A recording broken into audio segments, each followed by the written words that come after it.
पति पत्नी की अनोखी कहानी। आनंदलाल और सरिता जी की शादी को अब 50 साल पूरे हो गए थे। उन दोनों की उम्र भी 75 से ऊपर हो चुकी थी। दोनों ने अपनी पूरी जिंदगी एक दूसरे के साथ काफ़ी हंसी खुशी से बिताई थी। दोनों बिल्कुल दो जिस्म एक जान बनकर जिए थे। सुख दुख के साथ साथ उन्होंने अपने अपने पर्सनल रहस्य भी एक दूसरे के साथ शेयर किए थे। हाँ, सरिता जी ने केवल एक रहस्य आनंदलाल को कभी नहीं बताया। सरिता जी अपने कबर्ड के सबसे ऊपर के खाने में एक जूतों का बॉक्स रखा करती थी, जिसे किसी को भी, यहाँ तक कि खुद उनके पति को भी छूने की मनाही थी। मनाही क्या, सख्त वार्निंग थी। सरिता जी ने पति से कह रखा था कि समय आने पर वो उस बॉक्स का राज उन्हें जरूर बताएगी। आनंदलाल को भी इस बात से कोई परहेज नहीं था। हंसते खेलते कई दशक बीत गए, उम्र ढल गई, शरीर कमजोर हो गए और कई बीमारियां हावी हो गईं। सरिता जी बीमारियों से जूझते जूझते हार मानने लगी।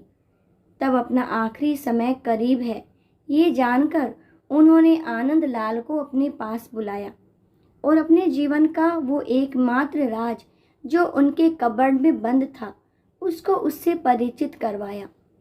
सरिता जी ने अपने पति को उस बॉक्स को लाने के लिए कहा।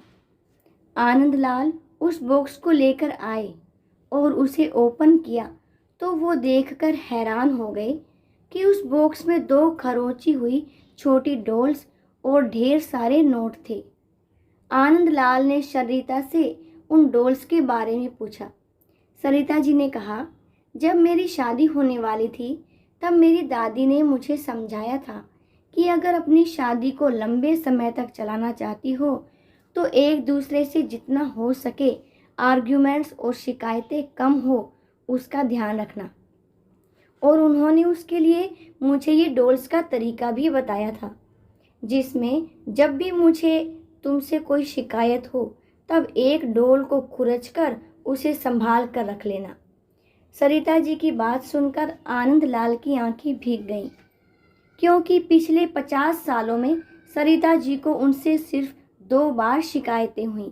ये विचार ही उनके लिए काफ़ी सुखद था। बाद में उन्होंने उन ढेर सारी 100 की नोटों के बारे में पूछा जो गिनती करने पर 1 लाख से भी ज़्यादा की थी। सरिता जी ने कहा कि ये नोट मैंने तब इस बॉक्स में डाली जब मैंने आपके साथ कोई खुशी या संतोष के पल बिताए। आनंदलाल जी अपनी पत्नी को गले से लगाकर रो पड़े और बोले, मेरे किसी जन्म के पुण्य ही होंगे जिससे मुझे तुम पत्नी के रूप में मिली। दोस्तों, छोटी सी इस पति पत्नी की प्रेम कहानी में जो पत्नी ने तरीका अपनाया था, अगर हर पति पत्नी अपने जीवन में वही तरीका अपना ले तो हजारों रिश्ते जो छोटी छोटी बातों पर बिखर जाते हैं वो बिखरने से बच जाएंगे। आपको ये कहानी कैसी लगी और क्या विचार है आपके इस कहानी के बारे में, कमेंट करके ज़रूर बताइएगा। कहानी अच्छी लगी हो तो लाइक कीजिएगा, अपने फ्रेंड्स में शेयर कीजिएगा और चैनल पर नए हो तो चैनल को भी सब्सक्राइब करके बेल आइकन को प्रेस कीजिएगा। आखिर तक बने रहने के लिए आप सभी का बहुत बहुत धन्यवाद।